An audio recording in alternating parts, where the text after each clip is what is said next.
जले न क्यों, जले न क्यों, जले न क्यों परवाना, जले न क्यों परवाना, जले न क्यों, जले न क्यों, जले न क्यों परवाना, जले न क्यों परवाना।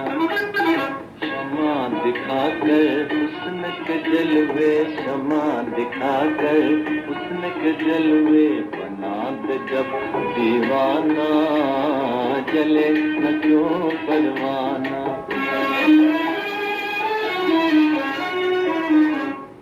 दिल की लगी का नाम है उल्फत, दिल की लगी का नाम उल्फत है। दिल की लगी का नाम है उल्फत, दिल की लगी का नाम उल्फत है। और उल्फत का है ये मतलब, और उल्फत का है ये मतलब। चुपके चुपके धीरे धीरे हंस हंस के जल जाना, चुपके चुपके धीरे धीरे हंस हंस के जल जाना। जले न क्यों परवाना, जले न क्यों, जले न क्यों, जले न क्यों परवाना, जले न क्यों परवाना।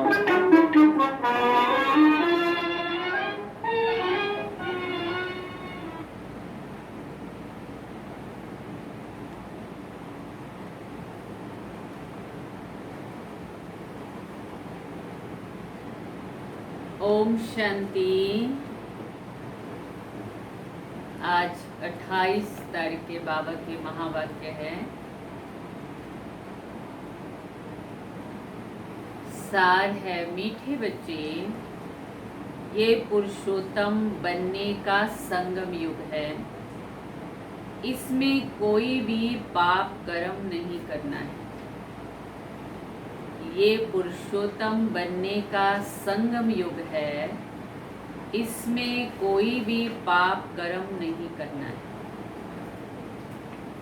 बाबा ने प्रश्न पूछा है, संगम पर तुम बच्चे सबसे बड़ा पुण्य कौन सा करते हो?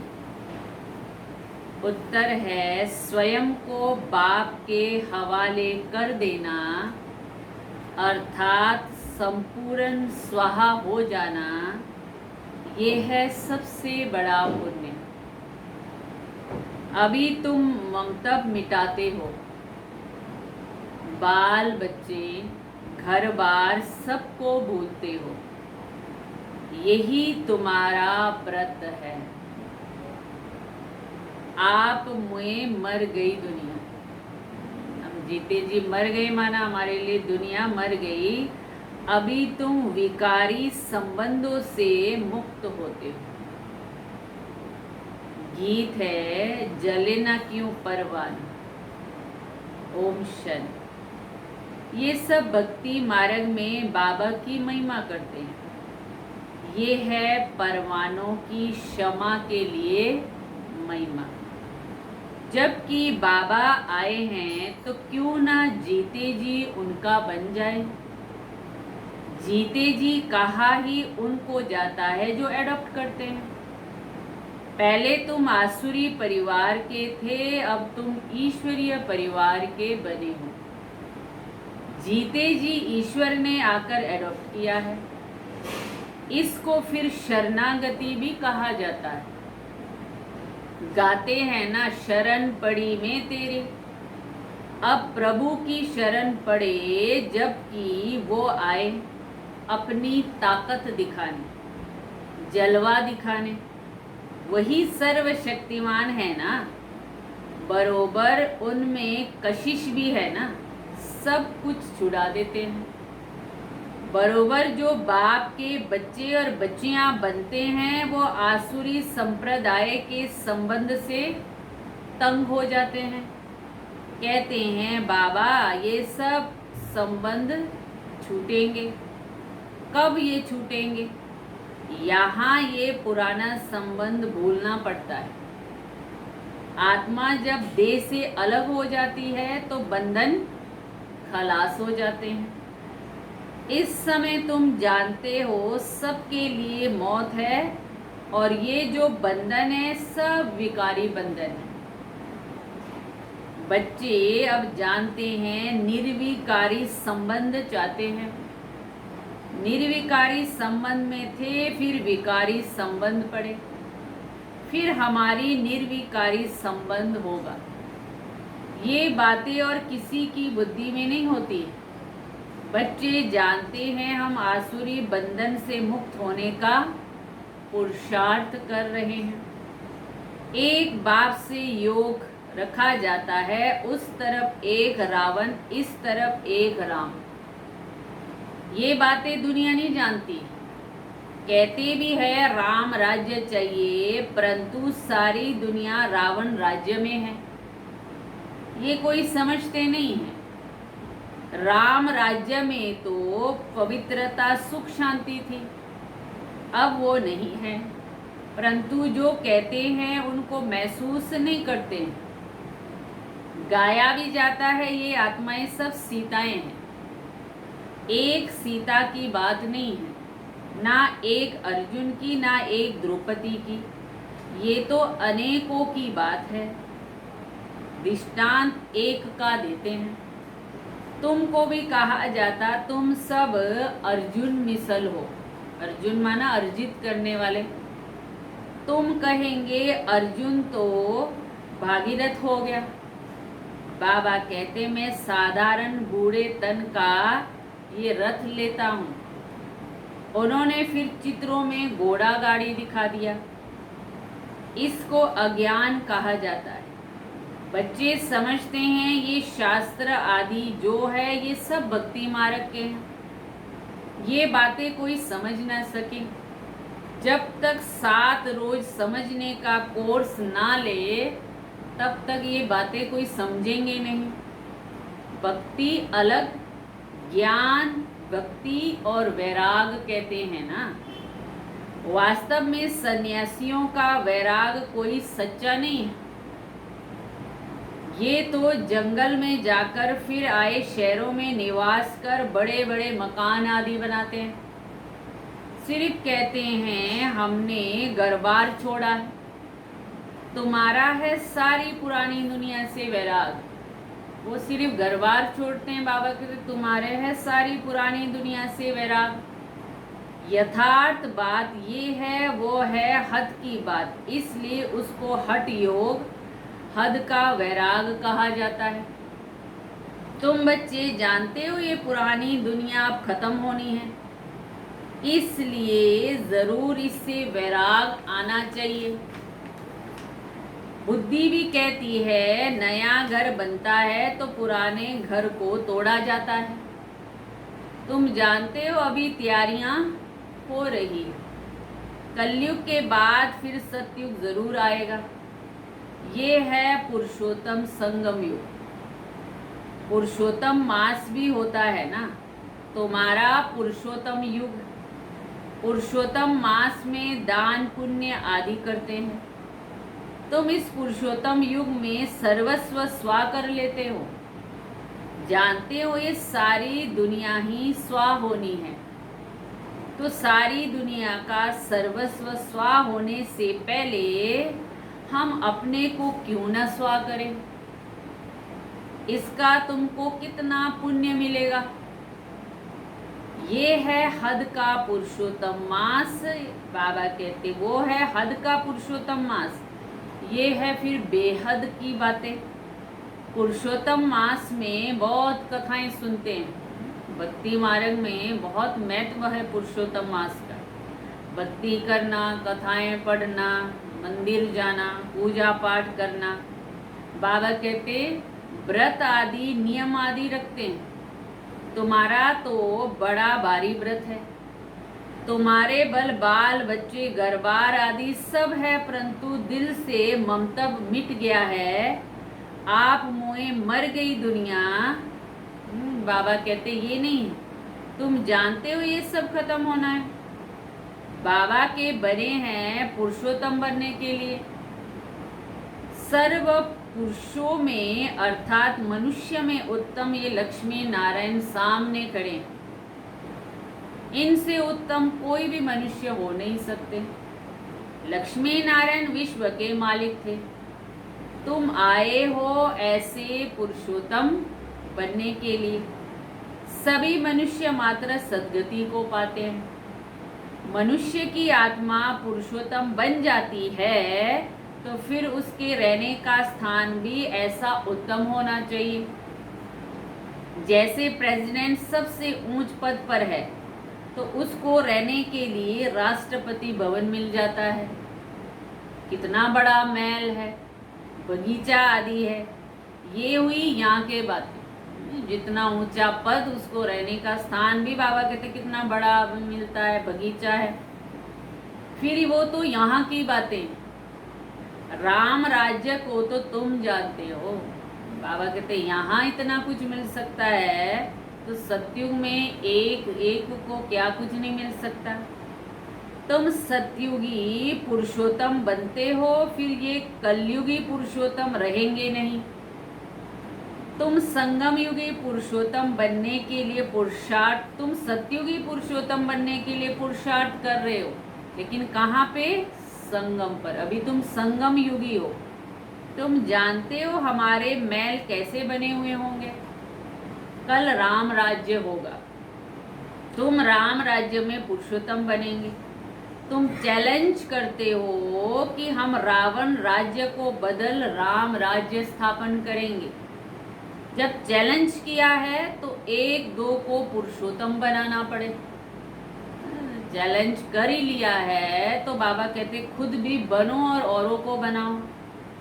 भविष्य 21 जन्म के लिए देवताओं की महिमा गाते हैं। सर्वगुण संपन्न, 16 कला संपूर्ण, अहिंसा परमो धर्म, देवी देवता धर्म।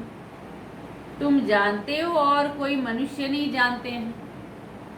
तुम दूसरे जन्म में पुरुषोत्तम बनेंगे। फिर इस रावण राज्य का यहाँ कुछ भी रहेगा नहीं। अभी तुमको सारा ज्ञान, अब रावण राज्य ही खत्म होना है। आजकल तो समय का भी कोई भरोसा नहीं। अकाले मृत्यु हो जाती है, अर्थात किसकी दुश्मनी हुई तो उड़ा भी देते हैं। तुमको कोई उड़ा ना सके। तुम अविनाशी पुरुषोत्तम हो। ये विनाशी है, सो भी रावण राज्य में। इनको तुम्हारे दैवी राज्य का पता ही नहीं है। तुम जानते हो हम अपना दैवी स्वराज्य स्थापन कर रहे हैं श्रीमत पर। जिनकी पूजा होती है वो जरूर अच्छा कर्तव्य करके गए होंगे ना, ये तुम जानते हो। देखो जगदम्बा की कितनी पूजा करते हैं। अब ये ज्ञान ज्ञानेश्वरी, तुम जगदम्बा की बच्चियां हो, तुम भी ज्ञान ज्ञानेश्वरी हो, फिर बनेंगे राज राजेश्वरी। दोनों में उत्तम कौन? ज्ञान ज्ञानेश्वरी उत्तम या राज राजेश्वरी उत्तम? बाबा पूछते हैं वो दोनों में उत्तम कौन? ज्ञान ज्ञानेश्वरी के पास जाकर अनेक प्रकार की मनोकामनाएं सुनाते हैं, अनेक चीजें मांगते हैं। जगदम्बा के मंदिर और लक्ष्मी नारायण के मंदिर में बहुत फर्क है। जगदम्बा का मंदिर बहुत छोटा है, छोटी जगह में भीड़ बहुत पसंद करते हैं। श्रीनाथ के मंदिर में भी बहुत भीड़ होती है। बाबा कहते हैं कपड़े का सोटा लगाते रहते हैं हटाने के लिए। कलकत्ते में काली का मंदिर कितना छोटा है, अंदर बहुत तेल और पानी रहता है, अंदर बड़ी खबरदारी से जाना पड़ता है, बहुत भीड़ रहती है। बाबा को सब पता है।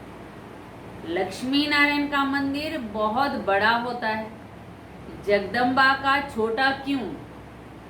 क्योंकि गरीब है ना, अर्थात संगम युग की यादगार है ना। वो सतयुग की यादगार है, वो संगम युग की यादगार है। तो मंदिर भी गरीब का ही है ना, वो साहूकार है। तो मंदिर में कब मेला नहीं लगता है, जगदम्बा के मंदिर में बहुत मेले लगते हैं। लक्ष्मी नारायण के मंदिर में बाबा कहते हैं इतने मेले नहीं लगते हैं जितने जगदम्बा के मंदिर में मेले लगते हैं। बाहर से बहुत लोग आते हैं। महालक्ष्मी का मंदिर भी है, ये भी तुम जानते हो। इसमें लक्ष्मी भी है तो नारायण भी है। उनमें सिर्फ धन मांगते हैं क्योंकि वो धनवान बनी है ना। यहाँ तो अविनाशी ज्ञान रतन है।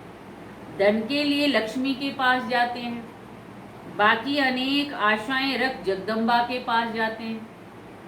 तुम जगदम्बा के बच्चे हो, सबकी मनोकामनाएं 21 जन्म के लिए तुम पूरी करते हो।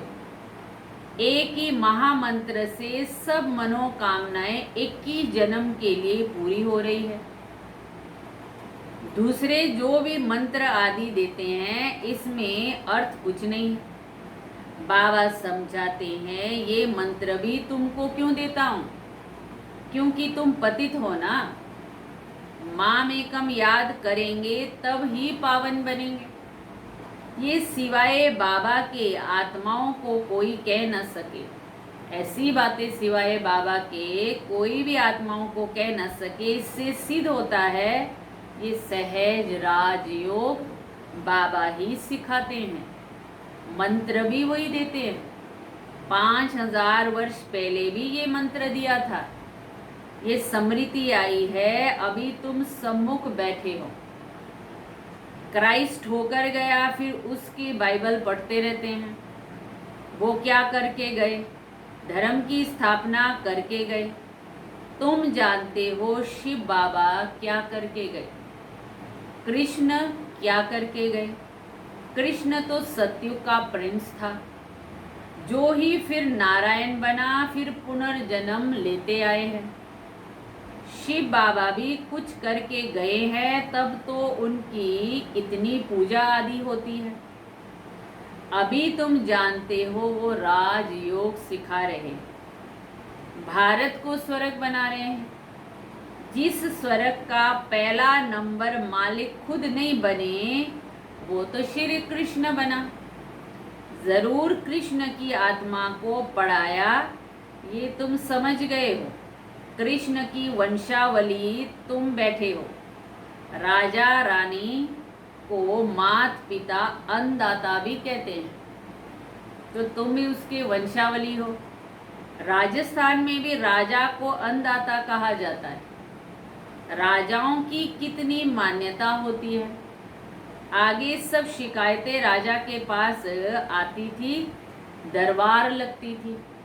कोई भूल करते थे तो बहुत पश्चाताप करते थे। आजकल तो जेल वर्ड्स बहुत, घड़ी घड़ी जेल में जाते रहते हैं। अभी तुम बच्चों को गर्भ जेल में नहीं आना है। 2 प्रकार की जेल है, वो जेल है, एक गर्भ जेल है। बाबा कहते हैं अब तुमको गर्भ जेल में नहीं आना है, अर्थात इस कलयुग में जन्म नहीं लेना है, तुमको तो गर्भ महल में आना है। इसलिए बाबा को याद करो तो विक्रम विनाश होंगे, फिर कभी गर्भ जेल में नहीं आएंगे। वहाँ पाप होता नहीं है, सब गर्भ महल में रहते हैं। सिर्फ कम पुरुषार्थ के कारण कम पद पाते हैं। ऊंच पद वालों को सुख भी बहुत रहता है। यहाँ तो सिर्फ 5 वर्ष के लिए गवर्नर प्रेसिडेंट मुकर्रर करते हैं। तुम समझा सकते हो कि भारत की देवी राजधानी कैसे बना। अभी तो ना राजस्थान है ना राजा रानी है। आगे कोई गवर्नमेंट को पैसा देते थे तो महाराजा महारानी का टाइटल मिल जाता था। यहाँ तुम्हारी तो पढ़ाई है। राजा रानी कब पढ़ाई से नहीं बनते हैं। तुम्हारी एम ऑब्जेक्ट है, इस पढ़ाई से तुम विश्व का महाराजा महारानी बनते हो। राजा रानी नहीं, महाराजा महारानी बनते हो। राजा रानी का टाइटल तेता से शुरू होता है। सत्युग में कहेंगे महाराजा महारानी, त्रेता में कहेंगे राजा रानी।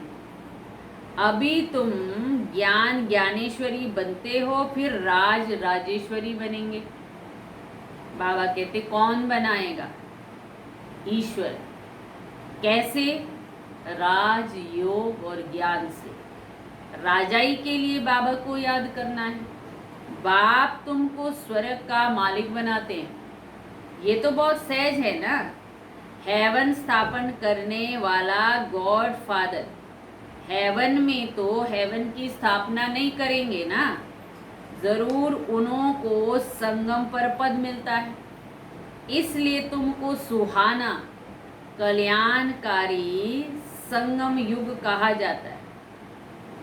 बाबा कहते हैं इसलिए इसको सुहाना कल्याणकारी संगम युग कहा जाता है। बाबा कितना बच्चों का कल्याण करते हैं, जो स्वर्ग का मालिक बनाते हैं।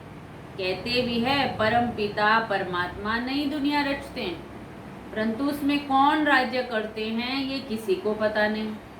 तुम समझते हो राम राज्य किसको कहा जाता है? बाबा कहते हैं उन्होंने तो राम राज्य को लाखों वर्ष दे दिया है, कलयुग को 40,000 वर्ष दे दिया है। बाबा कहते हैं मैं आता ही हूँ संगम पर, आकर ब्रह्मा द्वारा विष्णुपुरी की स्थापना करता हूँ। सत्यनारायण की कथा भी ये है। सतयुग में तुम लक्ष्मी नारायण सर्वगुण संपन्न बनते हो, फिर कलाएं कम हो जाती हैं। नया जाड़ तब कहा जाता जबकि स्थापना होती है। नया मकान बनता है तो नया कहेंगे ना। तुम भी सतयुग में आएंगे तो नई राजधानी होगी, फिर कलाएं कम हो जाती है, स्थापना यहाँ होती है। ये वंडरफुल बातें कोई की भी बुद्धि में नहीं है। तो बाबा ने समझाया कि सभी आत्माओं के लिए ये युग है पुरुषोत्तम बनने का। जीवन मुक्ति को पुरुषोत्तम कहा जाता है, जीवन बंद को पुरुषोत्तम नहीं कहेंगे। इस समय सब जीवन बंद में है, बाबा आकर सबको जीवन मुक्ति देते हैं। तुम आधा कल्प जीवन मुक्त होंगे, फिर आधा कल्प जीवन बंद, ये तुम समझते हो। तुम्हारा व्रत नियम क्या है? बाबा ने आकर व्रत रखवाया है। क्या क्या व्रत रखवाया है? खान पान भी शुद्ध रखना है। खाली खान पान की बात नहीं है, सब कुछ करो लेकिन एक बाप को याद करो और पवित्र बनो। पुरुषोत्तम मास में बहुत करके पवित्र भी रहते होंगे। वास्तव में इस पुरुषोत्तम युग का मान है तो तुमको कितनी खुशी, कितना नशा होना चाहिए। तुम बाबा कहते हैं तुमसे कोई पाप कर्म नहीं होना चाहिए, क्योंकि तुम पुरुषोत्तम बन रहे हो। अच्छा, मीठे मीठे सिकी लदे बच्चों प्रति माता पिता बाप दादा का याद प्यार और गुड मॉर्निंग। रूहानी बाप की रूहानी बच्चों को नमस्ते। हम रूहानी बच्चों की रूहानी बाप दादा को याद प्यार और नमस्ते। गुड मॉर्निंग बाबा, थैंक यू बाबा, शुक्रिया बाबा। अब धारणा के लिए मुख्य सार। आज बाबा ने हमें होमवर्क दिया है। पहला पॉइंट है, इस पुरुषोत्तम युग में जीवन मुक्त बनने के लिए पुण्य कर्म करने।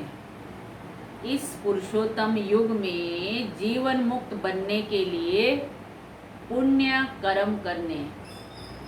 पवित्र जरूर रहना है। घर बार आदि सब होते दिल से ममता मिटा देना है। घर बार आदि में रहते हुए दिल से ममता मिटा देना है।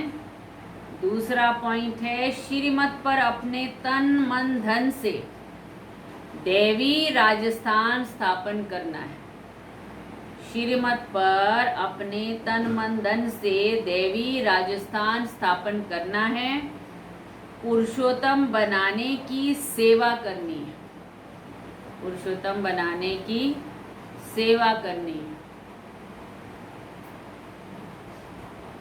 वरदान, आज बाबा ने वरदान दिया है, ऑलमाइटी बाप की अथॉरिटी से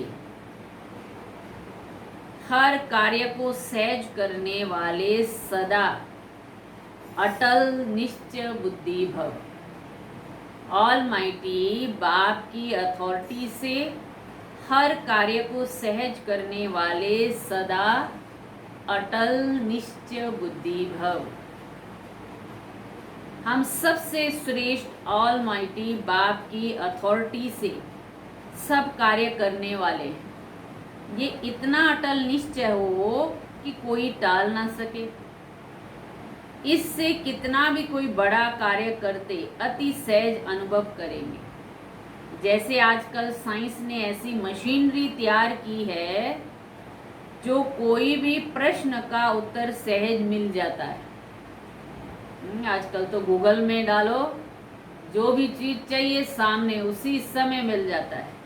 तो बाबा कहते हैं ये साइंस ने इतनी तरक्की की है, दिमाग चलाने से भी छूट जाते हैं। ऐसे ऑलमाइटी अथॉरिटी को सामने रखेंगे तो सब प्रश्नों का उत्तर सहज मिल जाएगा और सहज मार्ग की अनुभूति होगी। कोई कठिन नहीं, कोई मुश्किल नहीं, हर काम बहुत सहज, क्योंकि ऑलमाइटी अथॉरिटी को सामने रखा है। स्लोगन है, एकाग्रता की शक्ति परवश स्थिति को भी परिवर्तन कर देती है। एकाग्रता की शक्ति परवश स्थिति को भी परिवर्तन कर लेती है। अच्छा, ओम शांति। ये थे आज के बाबा के मधुर महावाक्य। चलो अभी बाबा को याद करते हैं। प्यार से श्रृंगार हमारा करते प्यारे बाबा, बड़े प्यार से श्रृंगार हमारा करते दिल कमल पे हमें बिठाकर, दिल कमल पे हमें बिठाकर प्यार से भर देते हैं। बाबा जैसा कौन कहाँ, बाबा जैसा कौन कहाँ, बाबा साना कोई यहाँ, प्यारे बाबा बड़े